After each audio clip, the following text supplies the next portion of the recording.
Muy buenos días para todos. Bueno, bienvenidos. Buen provecho.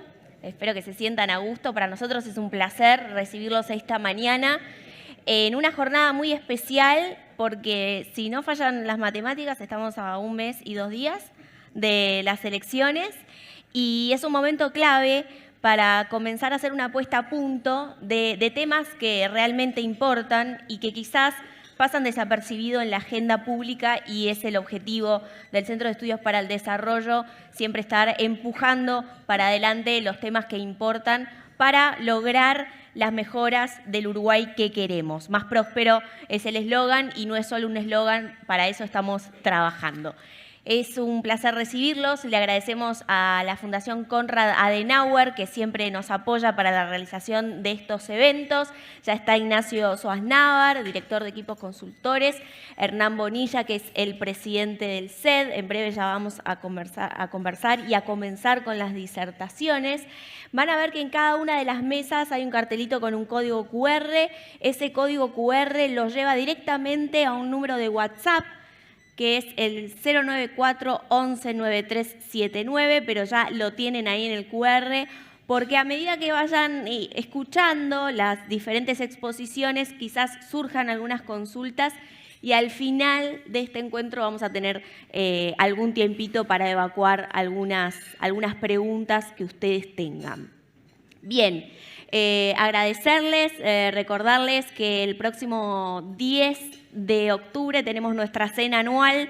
La tercera edición es nuestro principal evento de recaudación. Quedan pocos lugares, así que quienes no están decididos y demás se pueden comunicar con nosotros, que con gusto los vamos a asesorar en las formas de participación. Bien. Bienvenidos. Voy a presentar en principio al presidente del Centro de Estudios para el Desarrollo, que también va a comenzar con su disertación de perspectivas económicas. Así que, Hernán, bienvenido.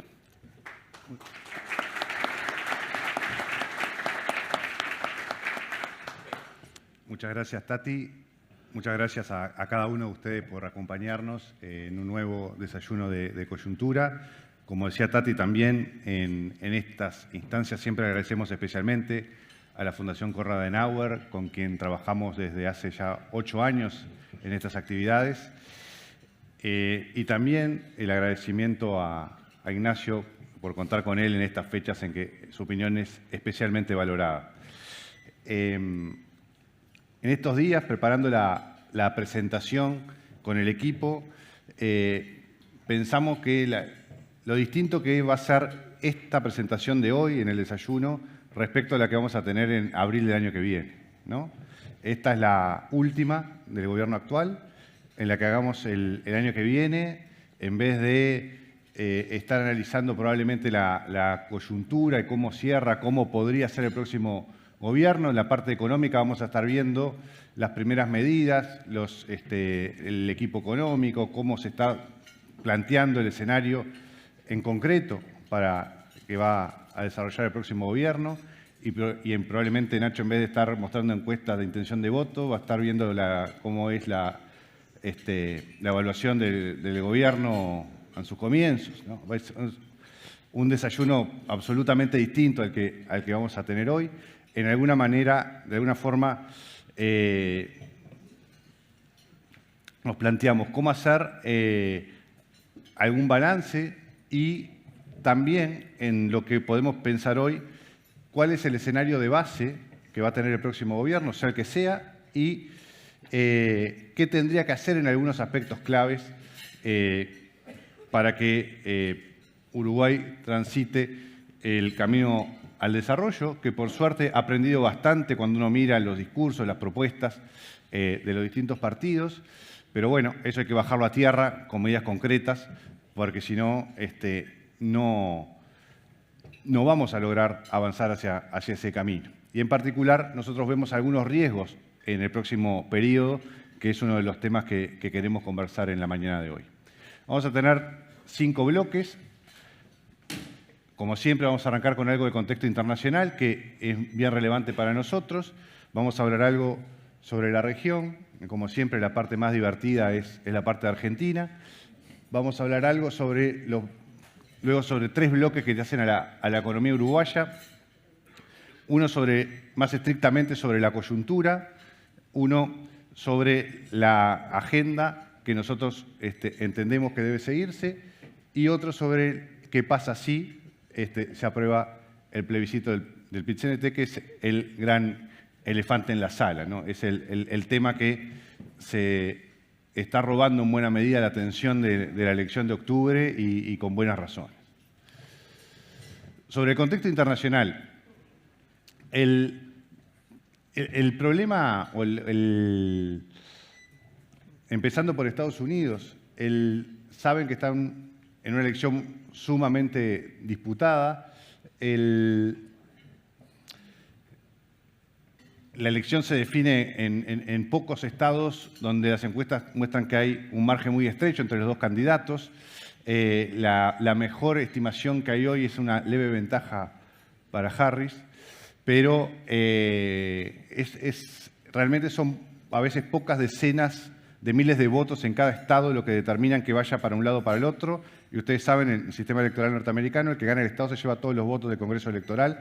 Entonces, no es tan fácil de prever al candidato, como ha pasado, puede ganar por millones de votos en el voto popular y perder la elección. Entonces, hay que ser cautos con el tema. En cualquier caso, yo diría que uno se alegra de no tener que votar en Estados Unidos. Trump vuelve reforzado con sus medidas proteccionistas, con probables presiones a la Fed en términos de la política monetaria y con posiciones complejas en materia internacional, en particular una posición ambigua sobre la guerra la invasión de Rusia a Ucrania y la guerra que hay en este momento en Europa.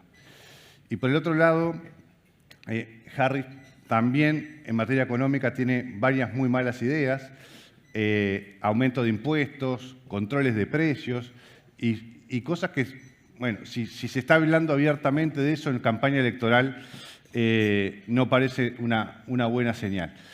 En todo caso, parece razonable esperar que Estados Unidos va a seguir con una política esencialmente proteccionista, no muy propenso a participar de la agenda multilateral, en especial si gana Trump, pero también hay que tener en cuenta que el gobierno de Biden ha continuado la política proteccionista de Trump. No es un tema que, de alguna forma, el cambio que hizo Trump en su primer gobierno ha llevado un cambio que se ha sostenido luego y que probablemente se sostenga y pueda reforzarse, y eso es una mala noticia. Sí es una buena noticia la normalización. Ustedes saben que esto suele llamarse un aterrizaje suave de la economía norteamericana. Ha mejorado los datos del mercado de empleo, ha mejorado los datos de inflación, empezó a bajar la tasa de interés y se espera que haya nuevas bajas en las próximas revisiones. Es un tema polémico en Estados Unidos, incluso por primera vez en mucho tiempo la decisión de la semana pasada de bajar la tasa de interés se tomó en una decisión dividida, que no es lo normal. Se estaba de acuerdo con la baja, pero la discusión era si eran 25 o 50 puntos. En todo caso, lo esperable es que eso siga bajando y eso podría ser una buena noticia para nosotros. El término de otro país que a nosotros nos interesa mucho en lo que pasa y su desempeño, en China lo que estamos viendo es una continuada desaceleración. China va a crecer menos de lo que nos había acostumbrado. No va a haber tasas chinas, van a ser tasas más moderadas.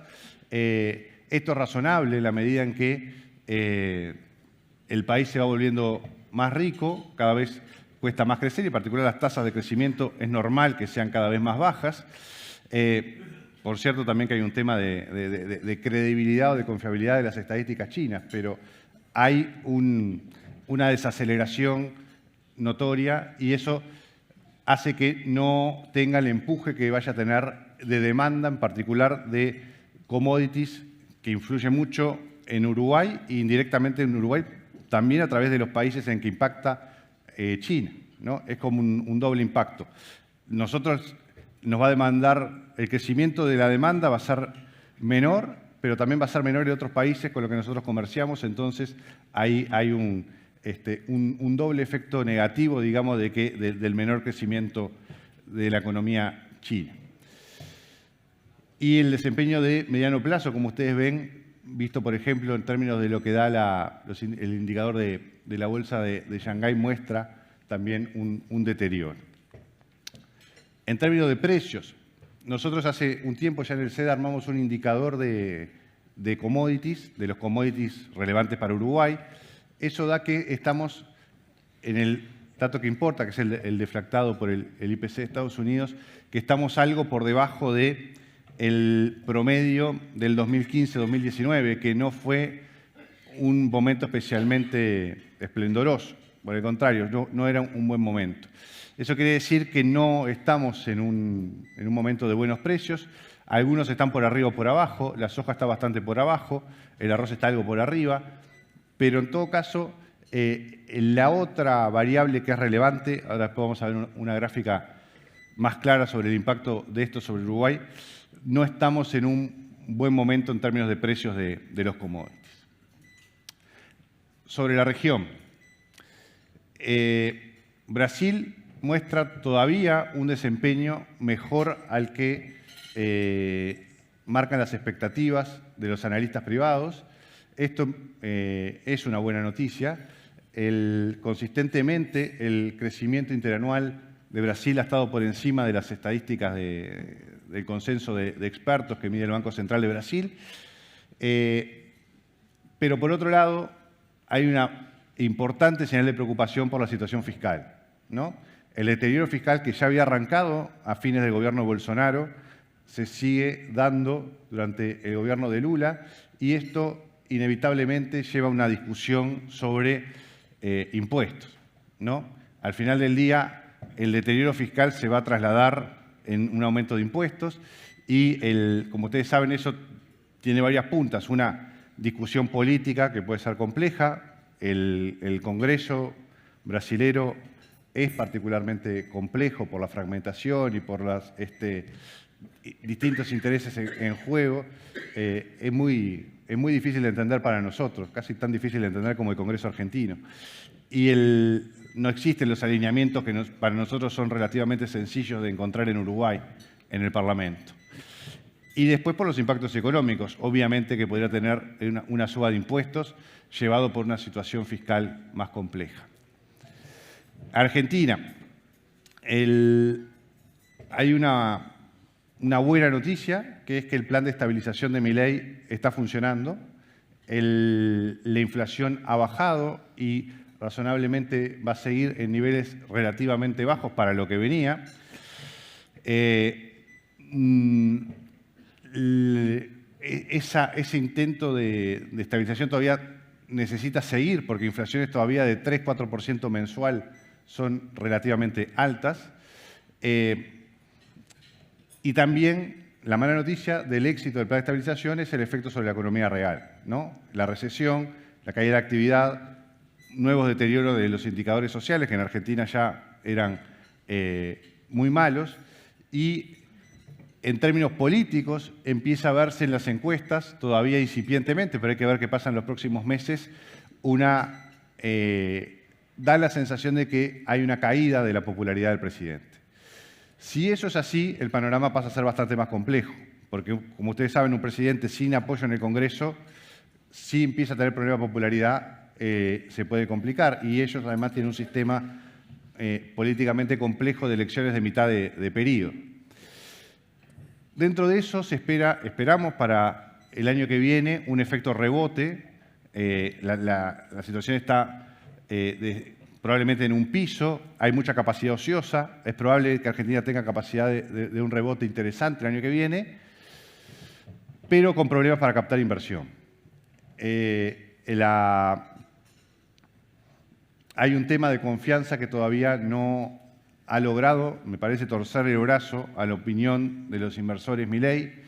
Está haciendo un esfuerzo, como ustedes ven todos los días en la televisión, por tratar de captar inversores. Se reunió 5 veces con Elon Musk, pero Elon Musk no pone un peso en Argentina. Entonces, el punto es en que logre captar inversiones para lograr crecer, es la clave para que realmente Argentina pueda entrar en un proceso de crecimiento más allá del rebote que quizás tenga el año que viene.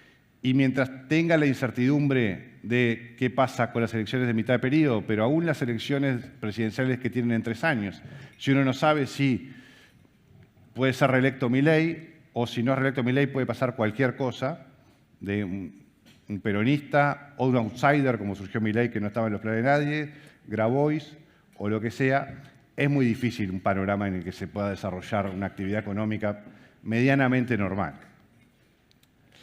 Entrando en Uruguay,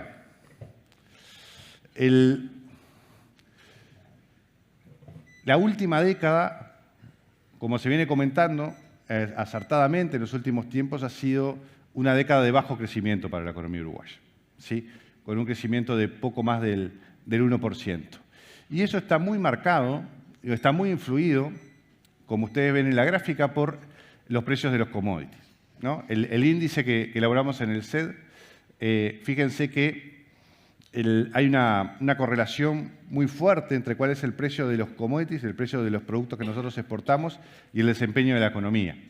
En general, salvo ahí a principios de los 90, donde la economía le fue más o menos, le fue bastante bien, con precios no muy buenos, eso, gracias a que estaban Connie y Ignacio en el equipo económico. Salvo en esa parte, hay un desfasaje, después fíjense cómo hay una correlación bien importante entre el desempeño económico y el índice de los commodities. Cuando los precios son buenos, en el boom de los commodities, la economía crecía a tasas altas, arriba del 5%, cuando los precios de los commodities eran más bajos, la economía tendió a tener este crecimiento más mediocre. Es cierto que en el último periodo está la pandemia y hay una sequía importante que influyen en esa tasa más baja, pero de todas formas tenemos una tasa bien correlacionada con el precio de los commodities. Y esto es importante tenerlo en cuenta por lo que estamos viendo nosotros y en general los análisis disponibles en materia internacional de que no se esperan buenos precios de los commodities para los próximos años. Esto puede cambiar en 2 o 3 años, pero en principio en el mediano plazo que puede divisarse, ese parece que va a ser el escenario base. Después también la economía uruguaya necesita encontrar nuevos sectores que traccionen ese crecimiento, ¿sí? La tasa de inversión tiene que superar los niveles que tenemos actualmente. En particular, así como tuvimos encontrar con la celulosa, la soja, las inversiones en energía, el sector de tecnologías de la información, la construcción, que están teniendo buen desempeño, tenemos que encontrar nuevos sectores que empujen el crecimiento de la economía. ¿Cuáles pueden ser? El hidrógeno verde es una posibilidad, tiene un potencial enorme. Hay que ver en qué medida eso se puede concretar, pero es un sector interesante. Y otro que hemos tenido buenas noticias este año y que en el mundo está empujando la economía de algunos países es la instalación de data centers, ¿no? Es una cosa que de repente está un poco fuera del radar, pero se está trabajando en eso. Se han captado algunas inversiones interesantes en ese sentido y es un sector en el que puede haber inversiones de miles de millones de dólares. Hay que prepararse, esto consume mucha energía, tiene consumos de agua, tiene sus temas para el que hay que prepararse y además hay que ser muy proactivo en tratar de captar esas inversiones, ¿no? Hay que ir a buscarlas. Nosotros tenemos buenas condiciones para presentarnos y para tratar de captarlas, pero hay que ir a buscarlas. Eso es parte bien importante del trabajo que va a tener también el próximo gobierno. Luego, otro tema que ha estado en el debate en estos últimos tiempos es la política fiscal.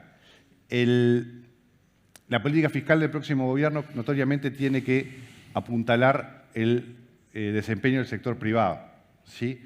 Esto desde cosas muy básicas, como hay que tener en cuenta que el escenario del último tiempo, reitero, más allá de los debates, es que la situación fiscal ha mejorado. En términos del resultado estructural, la situación fiscal del país ha mejorado, el riesgo país ha bajado. Por primera vez tenemos un riesgo país menor al de el menor de América Latina. Hemos tenido un riesgo país por abajo de los 100 puntos, incluso por abril llegó a estar en el entorno de los 60 puntos. Ahora se acercó un poco a los 100 puntos, pero influido por el elefante en la sala, que es el plebiscito del PIT-CNT. En términos estructurales, el resultado fiscal ha mejorado un punto, lo cual es importante. Se ha colocado deuda a tasas históricamente bajas. Y acá, más allá de cuál puede ser mi opinión o la opinión de cualquier analista, lo importante es la opinión de los que ponen la plata. Y quienes compran deuda uruguaya están reconociendo que tiene un riesgo bajo. Las calificadoras de riesgo nos mejoraron varios escalones la nota. Entonces, me parece que es notorio que más allá de algún número nominal, el resultado, la situación fiscal es notoriamente mejor. No es ideal y hay que hacer probablemente un nuevo esfuerzo fiscal. Siempre hay que hacer esfuerzo fiscal. Pero hay que tratar de bajar el déficit, hay que tratar de hacer esfuerzos por que no aumente la deuda en relación al producto, pero en términos generales la situación fiscal no es mala. Acá hay otro tema relevante, el tema de los salarios, la creación de empleo en estos últimos años. Para arrancar, la creación de empleos ha sido excepcionalmente buena. ¿Sí? Es de los mejores datos de los últimos 5 años. Estamos cerca de 100.000 empleos, probablemente terminemos en algo más de 100.000 empleos creados en el actual periodo de gobierno. Todos nos reíamos de Sartori cuando decía que se podían crear 100.000 empleos. Y acá están los 100.000 empleos creados durante este periodo. Empleos básicamente creados en el sector privado, además. La cantidad de empleos públicos básicamente se mantiene, baja un poco a lo largo de este periodo. O sea que eso es una buena noticia. Acá lo que tenemos que tener en cuenta, y es un dato bien importante para el próximo gobierno, es cómo van a ser las pautas de la negociación salarial el año que viene. Gracias a una buena noticia, que es la baja de la inflación, baja que fue más abrupta de lo que esperábamos todos los analistas, las pautas quedaron un poco largas, los aumentos reales quedaron mayores a los previstos. Entonces, hay que ser muy cuidadosos con cuáles van a ser las pautas para las próximas negociaciones de los consejos de salarios. Hay que ser más conservador con cuáles van a ser los aumentos, porque si no se va a resentir la creación de empleo. ¿Sí? El empuje de creación de empleo de estos últimos años ha sido muy fuerte. Para que no tengamos destrucción de empleo el periodo que viene, hay que ser muy cuidadosos y en especial es bien importante las pautas del primer año del próximo gobierno para pautar cómo van a ser el desempeño en los próximos 5 años. Y esto sobre todo por el gráfico que ustedes ven aquí, que el empleo está muy relacionado a la evolución del salario real y de la productividad del trabajo. Esto no es una cosa abstracta que le importa a los economistas. Esto es de manual, pero se cumple en la realidad. Cuando el desempeño del salario real evoluciona por encima de la productividad durante algún tiempo, se destruyen puestos de trabajo.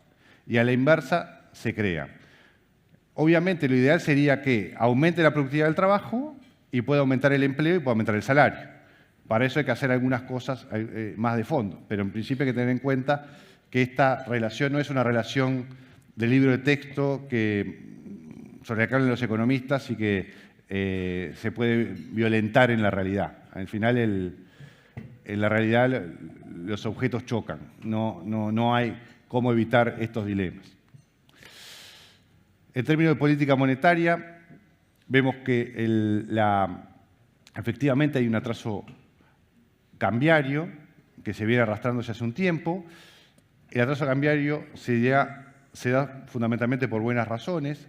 Entrada, un salto de nivel en las exportaciones de bienes y de servicios, por inversiones.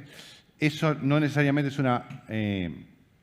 una mala noticia, aunque pueda tener efectos negativos sobre la economía, que los tiene el atraso cambiario. Ahora, más adelante voy a mostrar lo que está pasando con el dólar en los últimos días, pero que está más no está relacionado a estos fundamentos de la economía, sino nuevamente al elefante en la sala. La inflación ha descendido, hemos logrado bajar un escalón, eso es una buena noticia. Tenemos que ir en el próximo gobierno a lograr que algún nuevo descenso de escalón de la inflación para que tengamos una inflación normal en el mundo. ¿Sí? La inflación que venía arrastrando Uruguay no era normal en el mundo. La inflación que tenemos hoy todavía no es lo normal en el mundo. Tenemos que bajar hacia algo parecido al 3%, que es no solo la inflación de los países del primer mundo, es la inflación de Ecuador, de Bolivia, de Paraguay, de Colombia, etc. Tenemos que ir hacia eso. No hay ninguna razón por la que Uruguay no pueda tener una inflación normal en lo que es normal en el mundo. Brevemente, algunas de las cosas sobre las que nosotros creemos que tiene que trabajar el próximo gobierno. Y quiero detenerme en por qué estas cosas, que yo a veces me siento como Catón el Viejo con Delenda Cartago, insistiendo con cuáles son las reformas que tiene que hacer Uruguay para lograr crecer más, pero mientras no se hagan vamos a seguir insistiendo. Tenemos que trabajar en estas cosas que son relevantes, pero son especialmente relevantes para el próximo gobierno. ¿Por qué?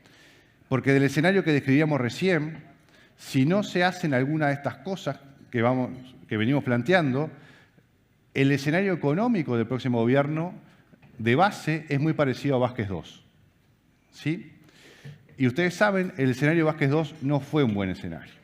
Es una economía que creció poco, que destruyó mucho empleo, con inflación relativamente alta, con deterioro hacia el final del periodo de indicadores sociales.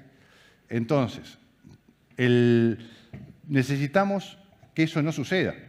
Y en particular, para que eso no suceda, necesitamos una política económica y una política pública en general muy activa. Si no procesamos alguno de estos cambios, el escenario por inercia que vamos a tener es Vázquez II. ¿Por dónde pasan estas cosas? Primero, reconocer algunas de las cosas que se hicieron bien, ¿sí? Y en particular, yo creo que sobre la macro se hicieron cosas positivas. La introducción de la regla fiscal, que llegó para quedarse porque tanto en los programas del oficialismo como en la oposición se habla de cómo mejorar la regla fiscal. Eso es una buena noticia porque eso introduce tope en aumento del gasto, tope en la deuda, análisis estructural de las finanzas públicas, eso es positivo. Hay una disminución de escalón de la inflación que hay que continuar, pero es una buena noticia la baja de escalón de la inflación. La reforma de la seguridad social es una buena noticia, es parte de lo que nos permite un escenario de largo plazo con una mejor trayectoria de las finanzas públicas. La reforma educativa también era necesaria y es un elemento positivo en los indicadores que se empiezan a ver, y la inversión en infraestructura. Uno podría decir, en todo eso hay buenas noticias en términos de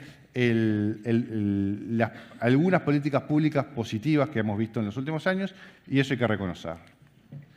Ahora, ¿por dónde pasa la agenda esta para que podamos crecer? No es una cosa, son varias cosas, y esto quizás es lo complejo. No hay una bala de plata. Muchas de estas reformas son las que hay que hacer para que la economía crezca, ¿sí? La economía uruguaya está muy atada, por ponerle una imagen muy clara, ¿no? Es como Gulliver en Lilliput, ¿no? Está atado con miles de hilos, cada uno de los cuales es muy débil, pero entre todos los hilos con lo que lo tienen atado a Gulliver, Gulliver no se puede mover, ¿sí? Acá tenemos que tener en cuenta que la agenda de cambios pasa fundamentalmente por reformas micro, que pueden ser más complejas a veces que las reformas macro, porque implica ir sector por sector de la economía. Ni que hablar simplificar la estructura burocrática del Estado, los trámites, burocracia, digitalización, todo eso va de suyo. Nadie debería oponerse a que eso avance. Cambios en las relaciones laborales. Claramente venimos con una regulación laboral atrasada. La ley madre es de la Segunda Guerra Mundial. Categorías laborales en desuso.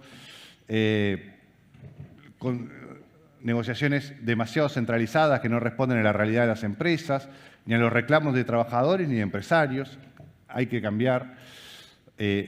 bastantes cosas, una mayor apertura, y hay que empezar por la apertura que depende de nosotros, lo que podemos cambiar nosotros en aranceles, en tasa consular, en regulaciones de importación, por ejemplo.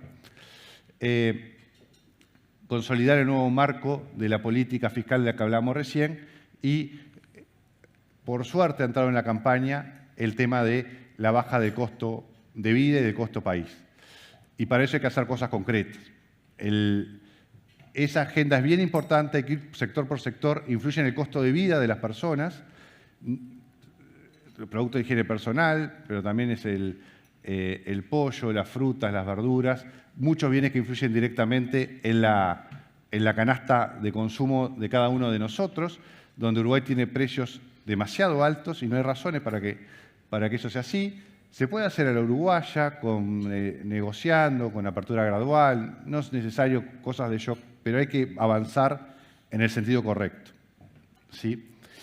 Y, bueno, la reforma de los combustibles, que también quedó pendiente en este periodo. Hay una serie de reformas en cosas que influyen en la industria, en la construcción, también limitaciones a la importación de insumos para la construcción, que tampoco tienen sentido. Hay un montón de estas cosas que la suma es importante y pesa mucho sobre la competitividad de la economía uruguaya y sobre la productividad de la economía uruguaya. Hay que hincarle el diente a esto para que no tengamos este periodo de mal desempeño económico en el próximo quinquenio.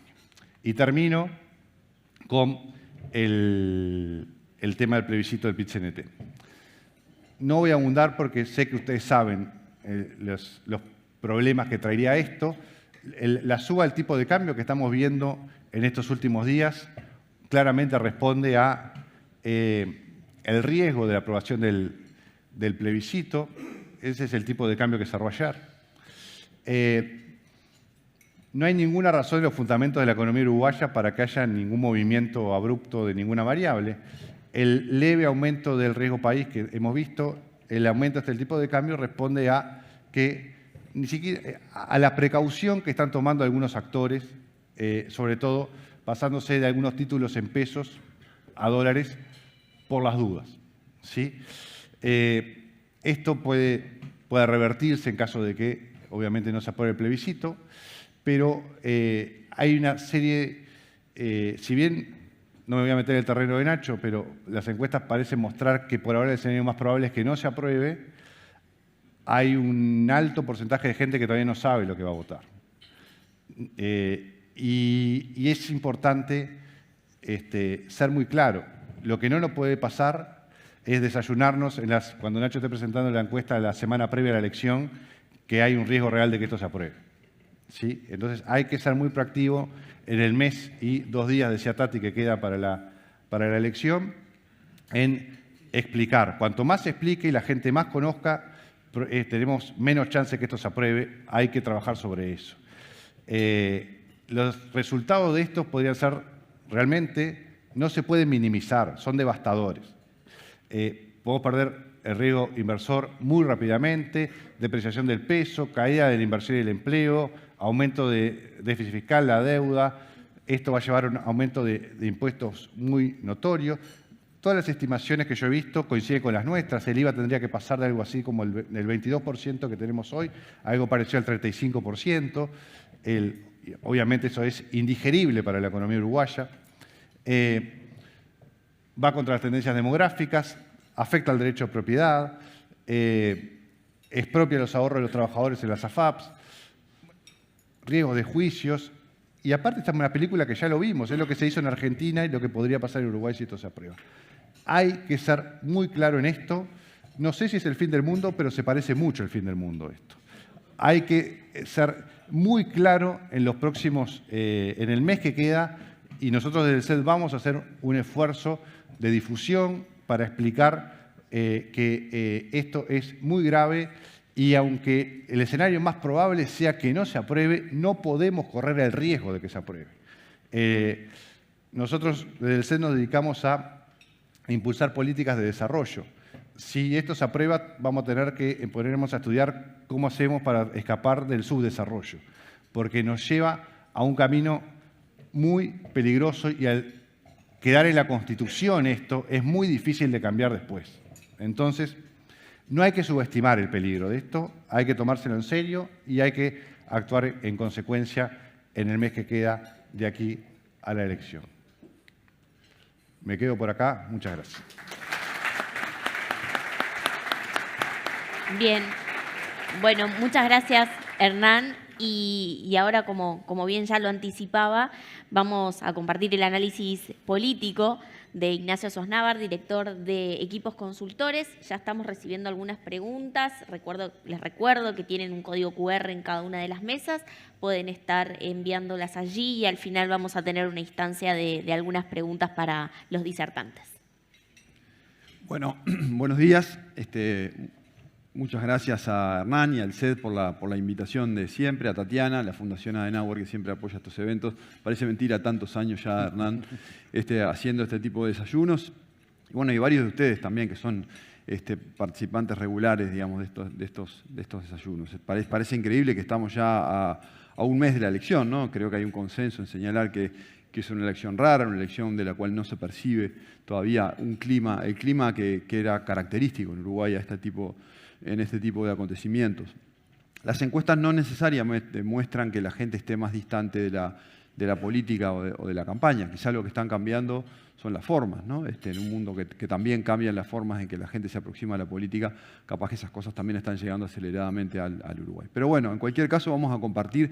Los que han tenido la costumbre de venir con cierta regularidad a estos desayunos, son testigos de que hemos utilizado en este proceso un modelo de análisis de interpretación de la realidad, que la verdad que básicamente lo hemos mantenido hasta el final, más allá de que obviamente las coyunturas van cambiando. Van cambiando la uruguaya, van cambiando muy, muy gradualmente. Nos acercamos a un mes de la elección y la verdad que uno no puede decir que hay grandes cambios en el escenario político. Resumidamente, hay un autor inglés, Robert Worcester, que utilizaba la metáfora del océano para pensar en la opinión pública. Decía, en la opinión pública, al igual que en el océano, uno detecta grandes corrientes que se mueven en un sentido u otro. A veces esas corrientes van en una única dirección y entonces el escenario, digamos, es más claro. Hay veces que las corrientes van en sentido contrario y eventualmente en algún momento colisionan.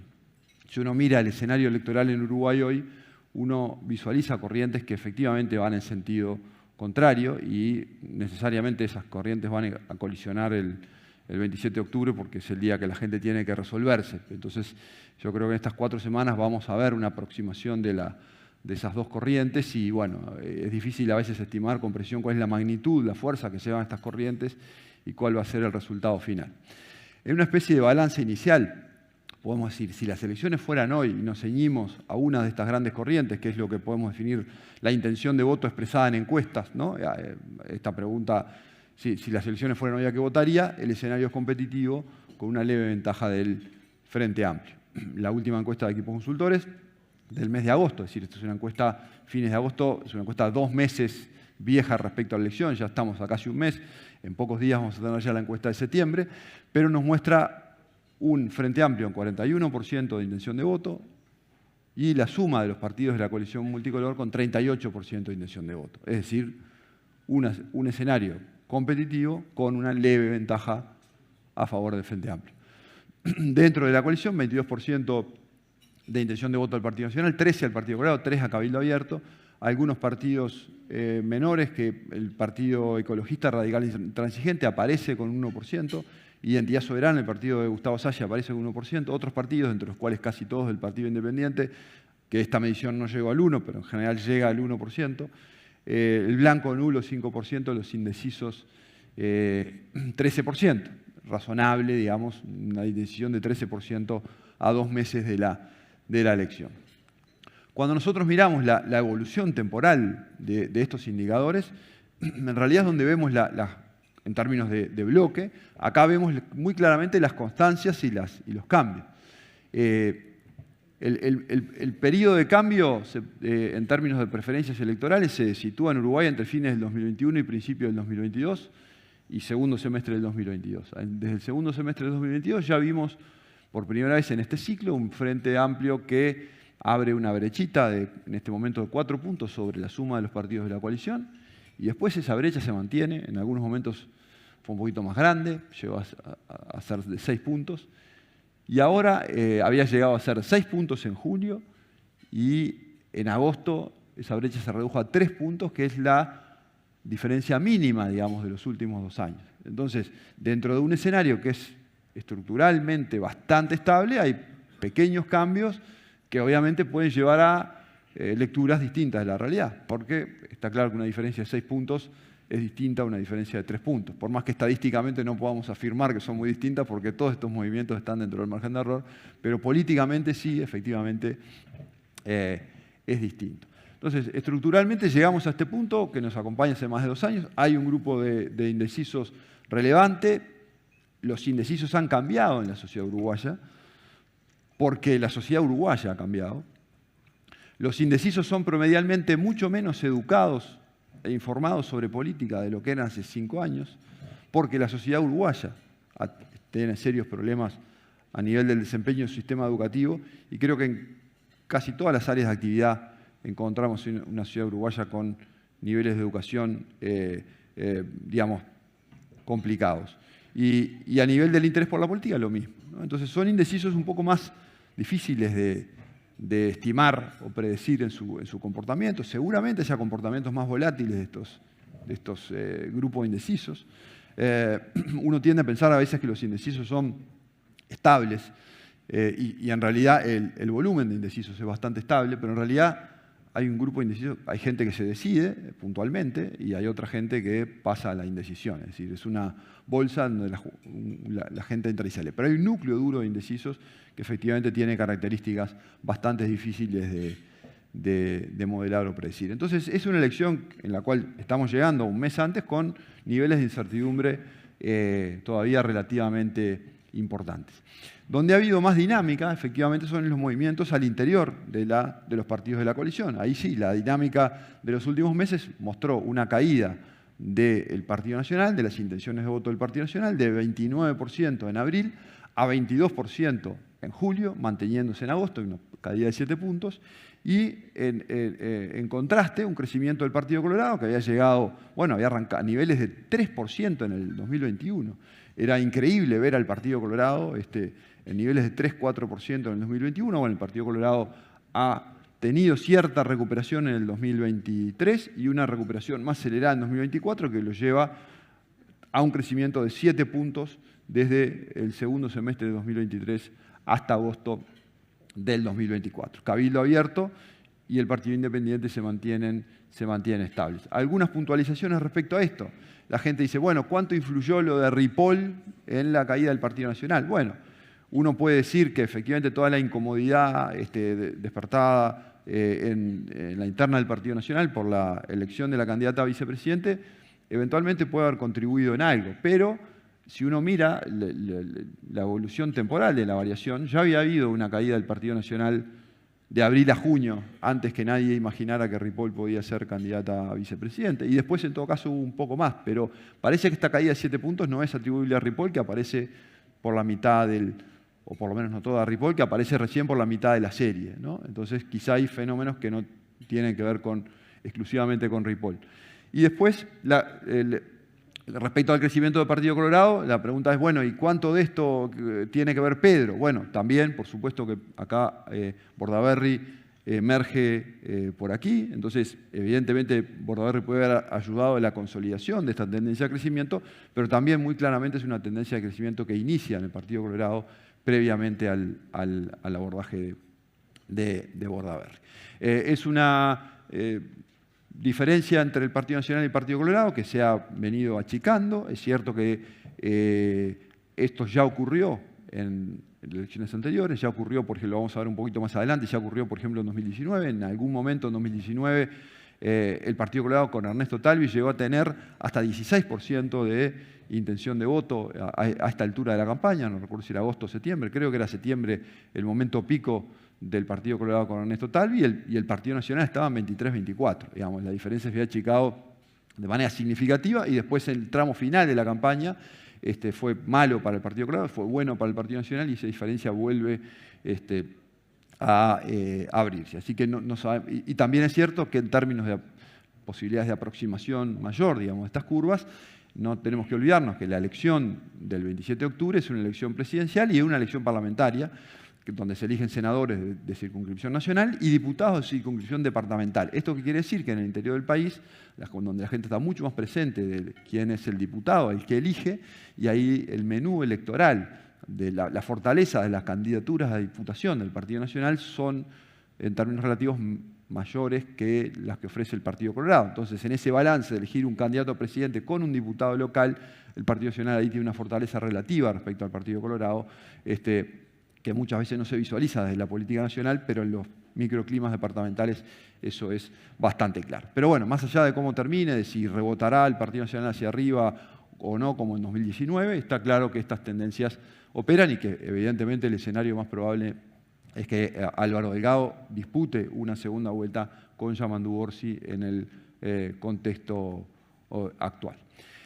Cuando nosotros, este grafiquito, que también los que vienen regularmente lo han visto muchas veces, desde el 2018 que empezamos a mostrar este gráfico, que es muy interesante,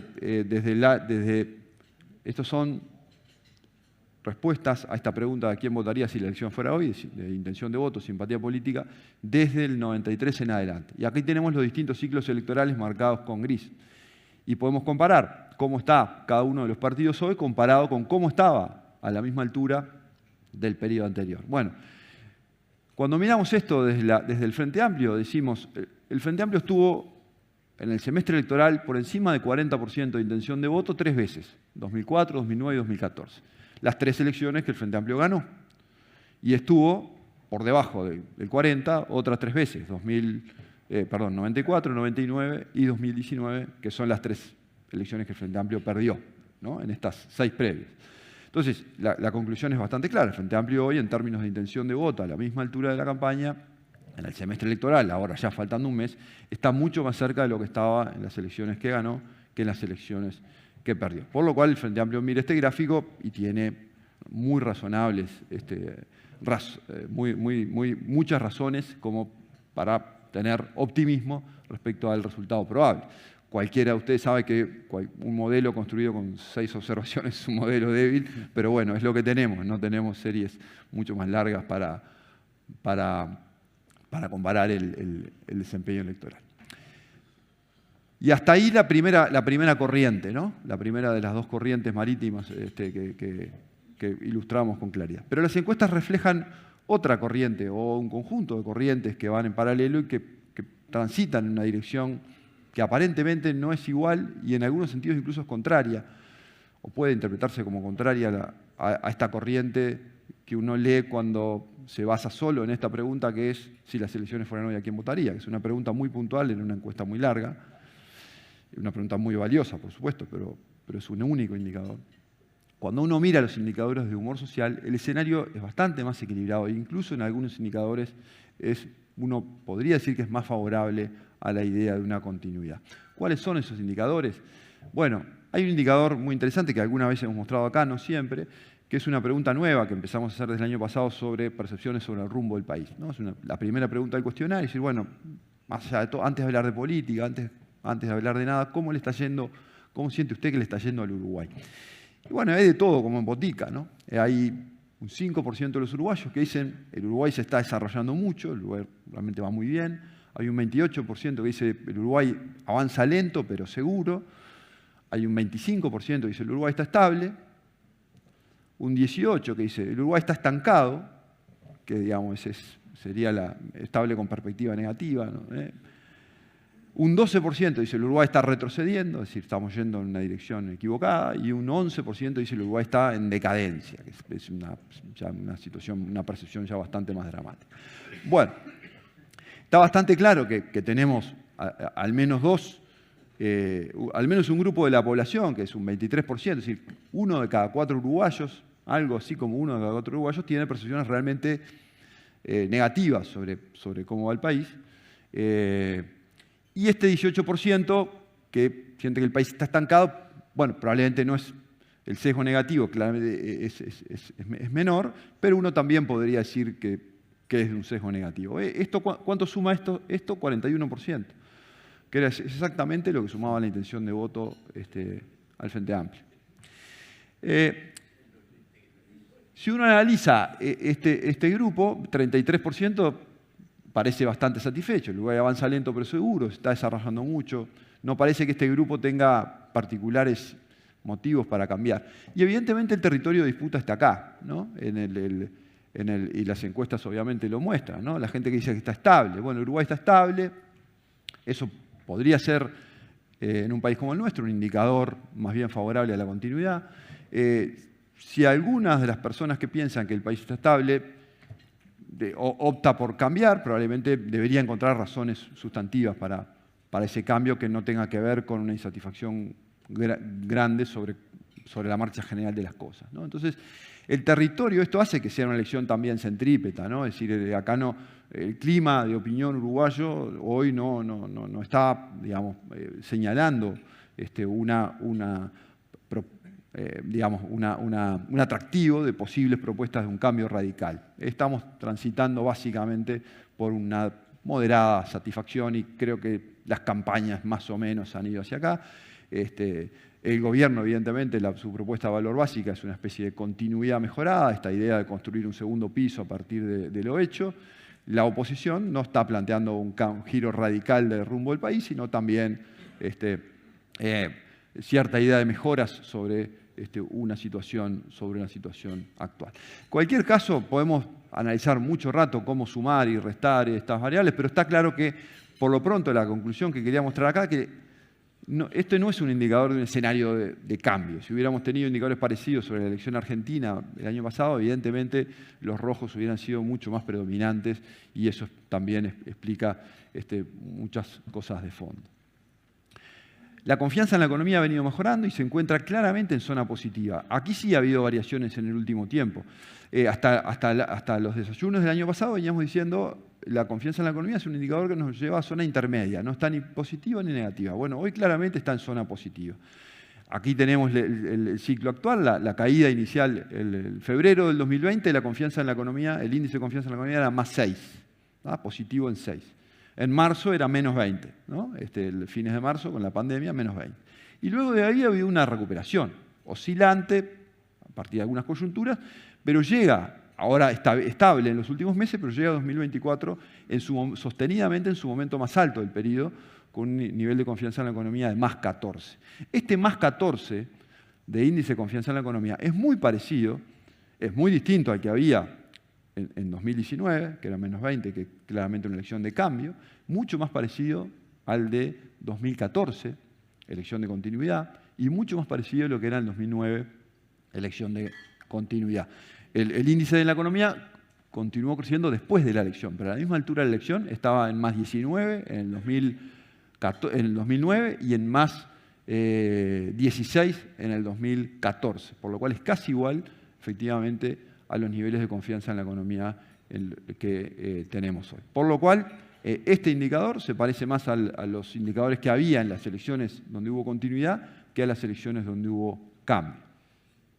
Y mucho más claramente esto se ve cuando miramos en los promedios anuales, ¿no? Acá en los promedios anuales, el promedio anual del 2009 fue 15 puntos positivos, el promedio anual del 2014 era 17, ahora estamos en 13 y con tendencia, digamos, eventualmente a crecer en los últimos meses. Mientras las elecciones de cambio, las elecciones donde hubo cambio de gobierno, donde la gente estaba efectivamente malhumorada, menos 14, menos 13, menos 18, menos 20. ¿No? Menos 20, menos 13, menos 18. Entonces, claramente el clima en términos de humor económico nunca es extraordinariamente optimista, pero claramente es más parecido a aquellos contextos donde hubo continuidad de los oficialismos, de los gobiernos, que donde hubo cambio.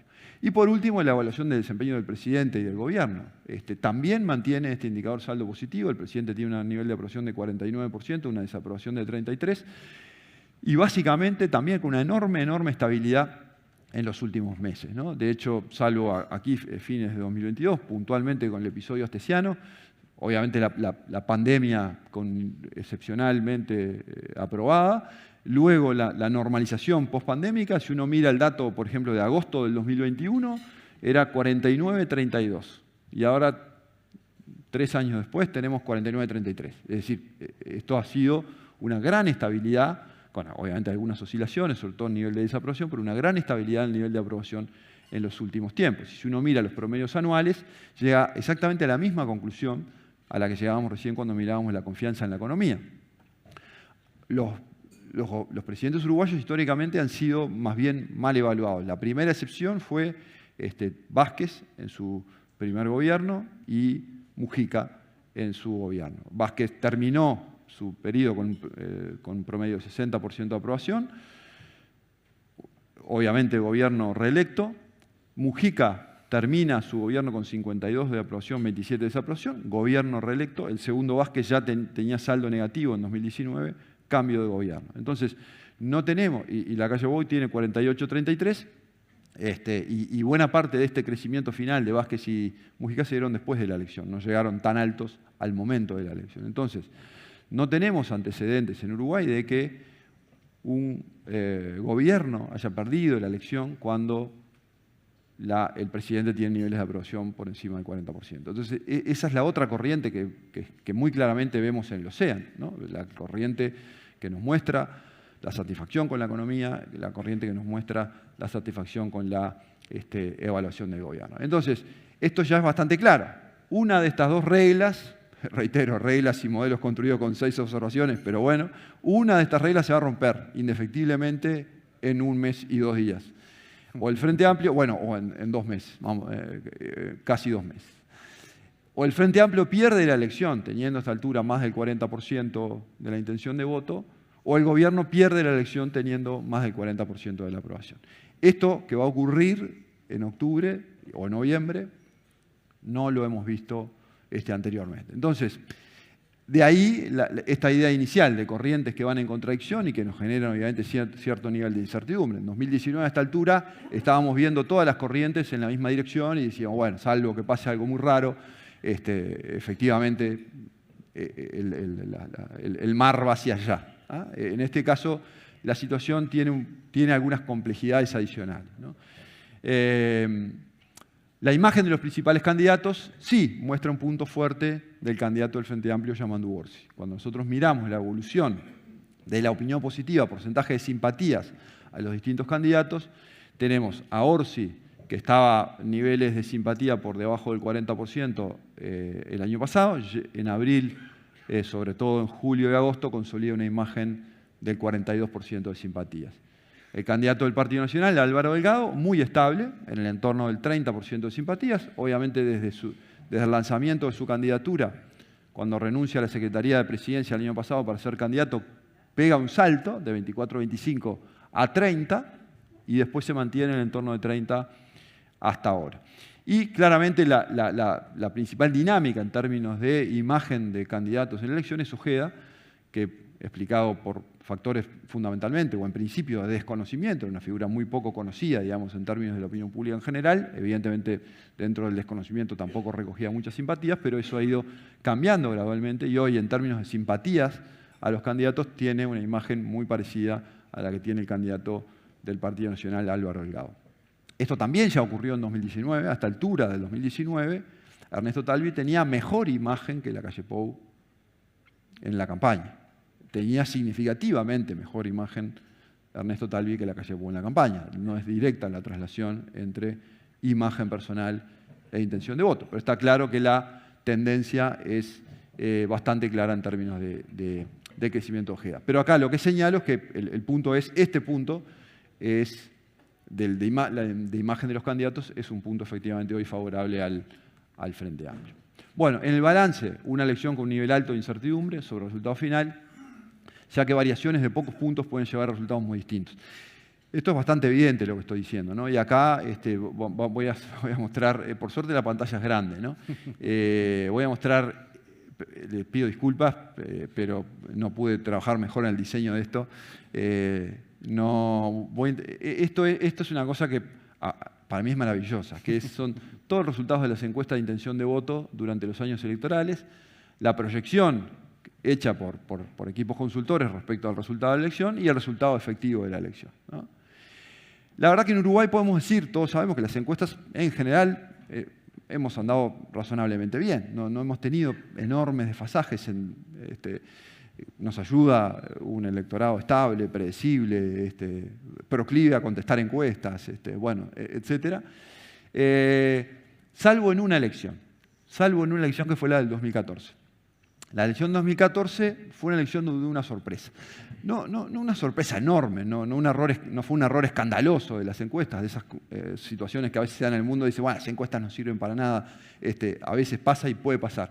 Pero sí una sorpresa. ¿Qué mostraban las encuestas durante todo el periodo 2014 y cuál fue la proyección final a partir de la última encuesta? Bueno, un oficialismo, un Frente Amplio en torno de 44 puntos, la suma del Partido Nacional y Partido Colorado casi en 49 puntos. En cualquier caso, mostraba una situación parecida entre el oficialismo y la oposición, y el Frente Amplio venía marcando en encuestas 39, 40, 41. Nadie pensaba que el Frente Amplio podía llegar a tener mayoría parlamentaria. Se avisoraba una disputa eventualmente por la mayoría parlamentaria y una segunda vuelta muy, muy, muy competitiva. Bueno, esto medimos hasta fines de octubre. Digamos. Cuando se abrieron las urnas, tuvimos un Frente Amplio con 48% teniendo mayoría parlamentaria esa noche, con una segunda vuelta que era básicamente nominal. Digamos, ¿no? Es decir, fue una... ¿Y por qué traigo a colación esto? Bueno, porque si uno dice, uy, las encuestas midieron horrible, bueno, horrible no, dado los márgenes de error, etc. Pero pequeños puntos, pueden llevar a lecturas de resultados completamente distintos. En 2014 fue así, una elección pareja, a esta altura probablemente sea una elección pareja, posiblemente con leve ventaja de la oposición sobre el oficialismo. Muy parecido a lo que estamos diciendo ahora. Con 4 puntos de diferencia nos encontramos con un oficialismo con mayoría parlamentaria en primera vuelta y una segunda vuelta casi definida. Entonces, hay que ser cautos, ¿no? Uno que trabaja en encuestas ya hace varios años sabe que estas cosas pueden pasar. Las encuestas, como ustedes saben, no son perfectas cuando uno les pide una precisión excesiva. Tenemos, más allá de las dificultades para proyectar indecisos, etc., hay obviamente un público que no contesta encuestas al cual es difícil de acceder. Entonces, la diferencia de 4 puntos en encuestas es una diferencia, digamos, que perfectamente puede ocurrir sin que sea ninguna catástrofe. Entonces yo creo que las encuestas al final del día son muy buenas, son muy útiles para mirar las grandes tendencias.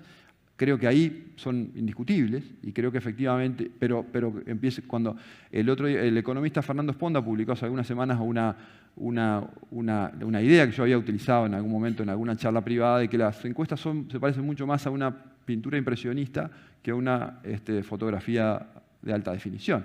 Si uno se quiere acercar mucho a la pintura impresionista, en realidad uno no termina viendo nada. Sin embargo, a una distancia razonable, efectivamente las encuestas muestran buenas figuras. Yo estoy muy tranquilo de que la gran figura de este escenario de competencia, las encuestas la están mostrando bien, pero advierto que si nos acercamos mucho a mirar las manchas de la pintura impresionista, podemos llegar eventualmente a tener problemas y que estas cosas pueden pasar. Lamento no poder ir mucho más a nivel de precisión y de quién va a ganar esta elección, pero esto es lo que mi profesión y mi experiencia profesional me permite decirles hasta ahora.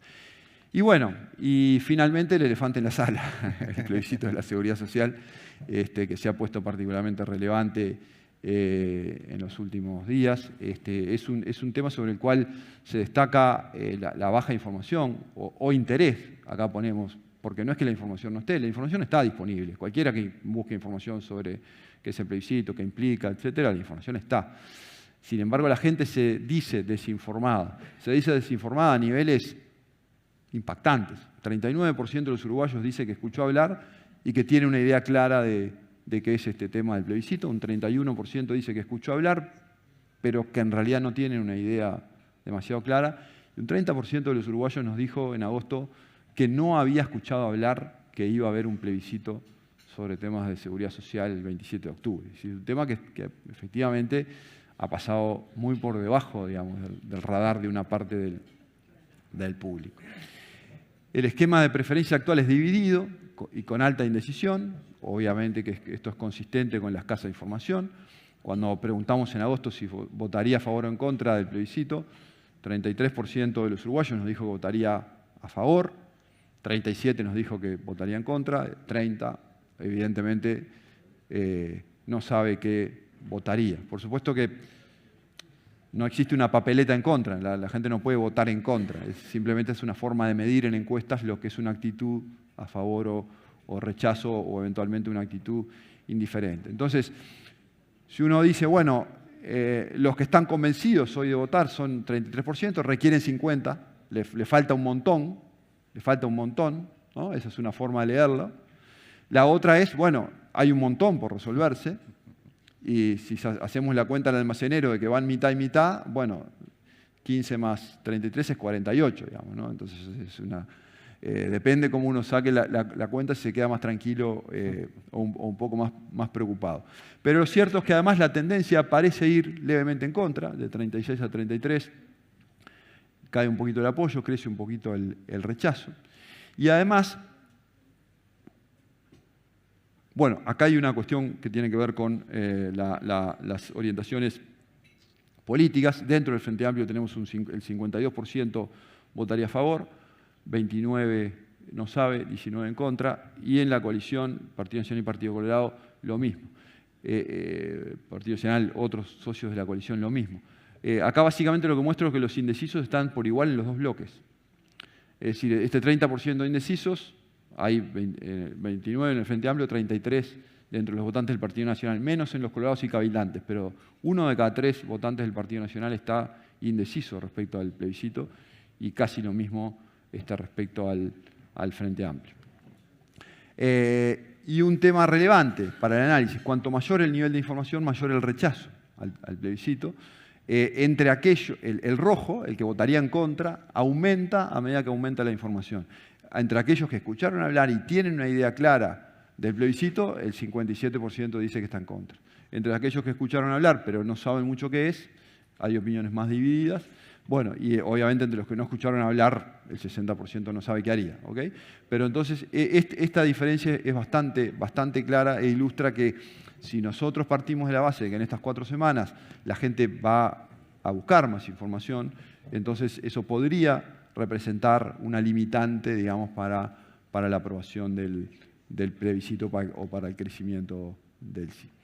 Estas posiciones que el público tiene hoy sobre el plebiscito a favor e en contra incluyen algunas confusiones informativas llamativas respecto a la postura de los líderes. Nosotros le preguntamos a los encuestados, ¿usted qué cree que Lacalle Pou piensa sobre este plebiscito? ¿Cree que Lacalle Pou está a favor o en contra? ¿Y usted qué cree que piensa Delgado? ¿Que está a favor o en contra? ¿Y qué cree que piensa Mujica? ¿Y qué cree que piensa Orsi respecto a este plebiscito? Y bueno, y vemos que un 37% de los uruguayos dice que cree que Mujica está a favor del plebiscito. Y un 23% cree que Mujica está en contra del plebiscito. Cuando Mujica no ha hablado mucho del plebiscito, pero se ha expresado en contra del plebiscito. 35% de los uruguayos cree que Orsi está a favor del plebiscito. 29% de los uruguayos cree que Orsi está en contra del plebiscito, cuando Orsi se ha expresado en contra del plebiscito. Bueno, en el caso de Lacalle Pou y Eduardo Delgado, las posiciones son más claras, pero si leemos los datos al revés, podemos decir que solo el 58% de los uruguayos sabe que Lacalle Pou y que Delgado están en contra del plebiscito. E incluso hay un 12% que creen que Lacalle Pou y Delgado están a favor del plebiscito. Entonces, cuando ese tema del debate sobre reformas de la seguridad social ha estado tan en el aire durante tanto tiempo, que es posible que alguna gente esté hasta confundiendo de qué reforma al final estamos hablando, ¿no? Si estamos hablando de la reforma o de la reforma de la reforma o de la reforma de la reforma de la reforma. Yo creo que por eso en algunas encuestas incluso hasta aparecen unos llamativos, 45% de los blancos votaría a favor del plebiscito. Yo creo que en realidad termina habiendo una cierta confusión ahí, ¿no? Pero bueno, más allá de esto, el punto es que evidentemente uno debería esperar que en estas 4 semanas por lo menos algunas de estas confusiones informativas se corrijan, ¿ah? De los dos lados. El presidente anunció que va a hacer una conferencia de prensa y que va a explicar este tema, y uno debería suponer, y digo debería porque en esta era de fragmentación de público, de fragmentación de audiencias, de menor interés por la política, uno no puede asegurarlo, pero uno debería suponer que una campaña, un rol más activo del presidente y de candidato del Partido Nacional en estas últimas semanas combinado con una mayor atención del público, podría alinear más aún el electorado del Partido Nacional y disminuir esta confusión informativa. Y lo mismo en el Frente Amplio. Yo no sé si Mujica va a expresarse en algún sentido con relación al plebiscito, tampoco sé con qué intensidad lo va a hacer Yamandu Orsi, pero es cierto que si siguen repitiendo sus posiciones, si el público está más atento a ellas, esto podría eventualmente corregirse. Entonces, combinando, 33% de intención de voto definida hoy al plebiscito. Nivel de información bajo que abre una incertidumbre, obviamente, pero en este nivel de información, cuanto más informados, mayor voto en contra del plebiscito. El tercer punto, como sabemos, los líderes políticos en Uruguay son los que más bien son los grandes, influencers, influyentes sobre la conformación de opinión pública. En la medida que se corrijan estas distorsiones informativas, esto podría ayudar a que el plebiscito no se apruebe. Por lo cual, en el balance, más allá de un par de cuestiones logísticas, el famoso ensobrado y el hecho de que solo hay papeleta al sí en el cuarto secreto, todo esto son elementos que podrían dificultar la aprobación del plebiscito. Por supuesto que las consignas y la campaña del PIT-CNT que va a haber en las próximas semanas es muy atractiva, ¿no? Es decir, evidentemente es muy atractiva la idea de jubilarse antes y de elevar los montos mínimos de las jubilaciones. El tema sobre las AFAP es un poquito más polémico. Entonces, bueno, también desde ese lado, evidentemente se van a llenar vacíos informativos. Y de vuelta, esta idea de grandes corrientes, ¿no? Es decir, cuál de estas dos se impone en el final en ese público del 30% informado. Mi juicio final es que en el balance hoy el plebiscito tiene más probabilidades de rechazarse que de aprobarse. Ese es mi juicio por lo que dicen mis datos y por el esquema de análisis que les acabo de presentar, pero está claro con este nivel de información todavía no podemos dar por cerrado este capítulo y que todavía también hay ciertos niveles de incertidumbre. Bueno, muchas gracias.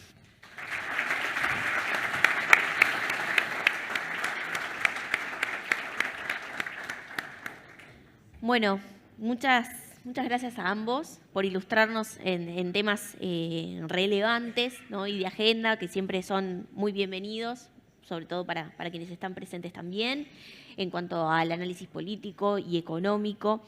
Bueno, han llegado un montón de preguntas al número de celular que dispusimos especialmente para ustedes, para que puedan comunicarse. Y bueno, tenemos que seleccionar algunas por allí. Voy a comenzar con Hernán.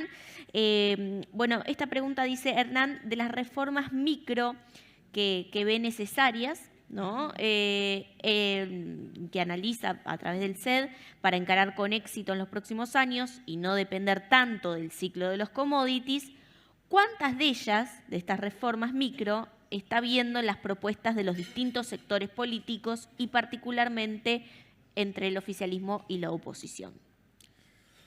Yo creo que lo bueno es que sí estamos viendo estas propuestas, se están discutiendo, yo creo que están en el tapete, están en el debate, forman parte incluso del debate de la campaña. Me parece que en algunos temas incluso hay un movimiento en favor de alguna de estas reformas. Por ejemplo, en este periodo no se pudo aprobar la reforma de los combustibles porque hubo algunos socios de la coalición que no acompañaron la intención del partido del presidente y del presidente, que me parece que, por ejemplo, hoy en el Partido Colorado hay una posición más favorable a aprobar la reforma de los combustibles. En términos de oficialismo-oposición hay distintos énfasis, claramente. Yo creo que en términos de propuestas concretas, en términos de lo que nosotros señalábamos, uno ve que hay algunas cosas más, me parece que es claro en el programa del Partido Nacional, pero bueno, tiendo a verlo favorablemente porque el coordinador del programa es el padrino de mi hijo, que Agustín Iturralde, que está por ahí. Pero me parece que ahí hay algunas propuestas concretas en el sentido de algunas de las reformas micro que señalaba. De todas formas, creo que el gran desafío es la política económica de concretarlas, ¿no? Son reformas complejas porque implica mucho diálogo. En Uruguay estas cosas no se hacen a prepo, y yo diría por suerte. pero creo que hay que impulsarlas, hay que sentarse a charlar, hay que decir, bueno, esto es necesario hacerlo, pero vamos a ver cómo podemos hacerlo de forma de que no haya claros perdedores, o en todo caso que los perdedores puedan ser compensados. Yo creo que el Uruguay permite avanzar de esa forma, entonces la clave del tema está en cómo primero en que exista la voluntad política de hacerlo y que haya una fina sintonía en la política económica para hacerlo. Bien, bueno, muchas gracias. Qué interesantes deben estar esas charlas de cumpleaños ahí con el padrino, ¿no? Bien, bueno, una pregunta que llega para Ignacio, obviamente hay muchas y focalizando a resultados, ¿no? Pero aquí hay una que dice, ¿cuál es el perfil del indeciso en esta elección? Y cuáles son los mensajes que podrían resultar más atractivos, entiendo, para captar la atención de los indecisos y poder darles una definición. Sí, bien. El perfil del indeciso, en realidad, si uno quiere identificar al indeciso por sus características sociodemográficas, uno no lo va a identificar. Uno no ve a un indeciso caminando por la calle y no se va a dar cuenta que es un indeciso, digamos, ¿no? Hay hombres, mujeres, hay de todos los estratos sociales, hay sí se caracterizan por tener un poco niveles educativos en general más bajos del promedio. Lo que los diferencia fundamentalmente es su lejanía con la política. Es gente que realmente la mayor parte, no todos, hay indecisos que les interesa la política, pero el grueso, si uno tuviera que estereotipar, diría, es gente que la política no le interesa. No consume noticias políticas, no lee, no se informa, no cree que la política sea un asunto relevante para su vida, ni probablemente algunos de ellos incluso lo vean con ciertos niveles de molestia. Hay un grupito de antisistemas o hipercríticos, ¿no? Es una bolsa que incluye un montón de cosas. Pero yo creo que al final la característica principal es gente que no le interesa la política. Entonces, ¿cuáles son los mensajes? Bueno, los mensajes, si uno encontrara esta bala de plata, valdría mucho, digamos, para los comandos de campaña. No es tan sencillo, pero hay una idea que es de perogrullo. No son mensajes políticos, digamos, es decir, no les interesa mucho la política, ¿no? Entonces, evidentemente, tanto en tipo de contenidos como en canales, de formas de llegada, uno más bien debe intentar alejarse de lo que son los contenidos políticos más transitorios. Hoy las encuestas, obviamente, como ustedes vieron en la placa esa horrible que les mostré hace un rato, cuando las encuestas llegan al final de la elección, al final hacemos una proyección de indecisos. Esos modelos de proyección de indecisos que antes hacíamos artesanalmente y era a pedal. Bueno, hoy, obviamente, gracias al desarrollo tecnológico, tenemos capacidad de desarrollar unos modelos multivariados espectaculares con unas regresiones y unos coeficientes impresionantes, que esos modelos básicamente buscan características en los decididos y buscan en los indecisos alguno que se le parezca con un porcentaje alto y dice, ¡pum!, este para acá, ¿no? Se le parece mucho a los decididos y para acá. Esos modelos, desde el punto de vista técnico, son maravillosos, digamos, ¿no? Pero desde el sustento son muy problemáticos. ¿Por qué? Porque evidentemente, si este individuo que está indeciso tiene todas las mismas características que que está decidido, y el modelo lo proyecta, pero entonces, ¿por qué está decidido? ¿No? Es decir, algo se le está escapando al modelo, ¿no? Si no estaría decidido, no estaría indeciso. Entonces, los modelos se basan en las variables que tenemos y no en otras. Entonces, esos modelos también hay que mirarlos con cierta desconfianza. Yo realmente creo que vamos a tener que ser muy cautos, sobre todo en los pronósticos o en interpretar los pronósticos, porque estamos ante un público particularmente resistente y particularmente complejo de proyectar en estas últimas semanas y sobre todo en un contexto en el cual estos pequeños cambios de 2 o 3 puntos pueden llevarnos a resultados muy distintos. Bien, bueno, aquí tengo un par de preguntas más para finalizar, ya ir cerrando el desayuno y ser responsables y puntuales también con el horario de ustedes. Hernán, ¿cómo ve posible eliminar realmente el atraso cambiario o al menos minimizarlo al máximo? O sea, esa es más difícil que contestar quién va a ganar la elección, pero a ver. Yo lo primero que diría es que muchas de las estimaciones de atraso cambiario que hay se basan en analizar, comparar el tipo de cambio real contra promedios históricos. Y por eso a veces ustedes ven que distintos analistas tienen distintas estimaciones de cuál es el atraso cambiario. No hay una forma de medir el atraso cambiario, incluso técnicamente no existe una cosa llamada atraso cambiario. Pero dado que entiendo la pregunta y nosotros mismos hablamos del atraso cambiario y la gráfica que yo mostraba era sobre la evolución del tipo de cambio real que muestra el propio Banco Central. Entonces, sí asumamos que hay un cierto atraso cambiario en términos de encarecimiento relativo de la economía uruguaya. Yo creo que eso medido de esa forma va a tender a corregirse relativamente con el paso del tiempo, pero no creo que eso se revierta totalmente. No creo que podamos esperar una reversión total de eso gane quien gane. Me parece que no es una determinación de la política económica. Más en el esquema actual en que el Banco Central no interviene en el mercado cambiario. Hace 3 años que el Banco Central no interviene en el mercado de cambio. Entonces no es una determinación del Banco Central, no está fijando el tipo de cambio el Banco Central. Yo creo que, y otra cosa, en general, cuando uno mira cuándo el país, cuándo se mueven positivamente los indicadores económicos que a uno le interesan y cuándo se mueven negativamente, los momentos en que nos va peor es cuando hay devaluaciones abruptas. O sea, no es una buena noticia que haya una devaluación abrupta. En general, en Uruguay, en todas las experiencias que uno mira, es complejo en general cuando hay devaluaciones abruptas, no suelen ser una buena noticia.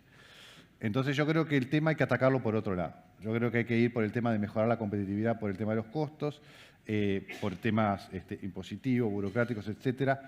Hay que mejorar la competitividad, pero no enfocándose en toquetear el tipo de cambio o en esperar que eso mejore sustancialmente en los próximos tiempos, porque si nos va bien con las exportaciones y con la captación de inversiones y demás, no vamos a ver que eso mejore significativamente. Ahora agrego una repregunta yo porque gajes del oficio, ¿no? ¿Entiendes que en esto de la mejora de la competitividad es una preocupación constante, principalmente del empresariado uruguayo, ¿no? O sea, ¿entiendes que se maneja en la agenda de propuestas realmente? La preocupación es real y el problema es real. No es que no haya un problema de atraso cambiario. Hay un problema de atraso cambiario. El tema es qué se puede hacer o cuáles son las razones por las que tenemos y qué se puede hacer. Yo creo que no hay propuestas concretas para revertir el atraso cambiario que uno pueda decir, esto realmente va a cambiar las gráficas de atraso cambiario que estamos viendo. Creo que lo razonable es ir por otro lado. En ese sentido, hay algunas propuestas. Nosotros hicimos algunas. Creo que la preocupación por el atraso cambiario y la idea de que de alguna forma hay que revertirlo está en todos los programas de gobierno. Creo que el foco real y algo que realmente podría tener impacto va por la mejora de competitividad por otro lado. Porque además, si hay las ideas de revertirlo afectando directamente el tipo de cambio, son malas ideas. Bien, bueno, ya antes de la última pregunta que vamos a elegir para hoy, para Nacho, para Ignacio, les quiero hacer recordar un dato no menor, que el 10 de octubre vamos a tener nuestra cena anual en el LATU, en el Salón de Eventos del LATU. Van a estar los candidatos a la presidencia. Es un encuentro de mucho impacto en la agenda pública de nuestro país. Es el evento de mayor impacto, Nobleza Obliga, así que bueno, los esperamos, quedan pocos lugares, pero bueno, si quieren y gustan pueden comunicarse con nosotros para poder estar presentes. Y otro dato también es que este mismo desayuno, este segundo desayuno de coyuntura, lo vamos a estar realizando el 15 de octubre en Enjoy, así que bueno, si alguno de nuestro público de aquí quiere también estar allí, los vamos a recibir con mucho cariño como siempre. Ahora sí, nos vamos a la última pregunta para cerrar este desayuno. Ignacio, bueno, respecto a los partidos chicos, no alineados con ninguno de los dos bloques hoy, ¿pueden votar más que en elecciones anteriores? ¿Pueden ser clave para la mayoría parlamentaria? ¿Eso puede complicar saber qué puede pasar en la segunda vuelta? Bueno, es un 3 en 1. Sí. Ese análisis de los eventuales escenarios de configuración de mayorías parlamentarias que puede pasar en la segunda vuelta es algo que por razones de tiempo tuve que excluir, digamos, de la presentación, pero evidentemente es una de las claves del 27 de octubre. Depende, yo diría, de qué es lo que uno considere partidos chicos o partidos nuevos. En 2019 fue una elección donde hubo mucho de eso, pero claro, por la emergencia de Cabildo Abierto fundamentalmente en términos de magnitud.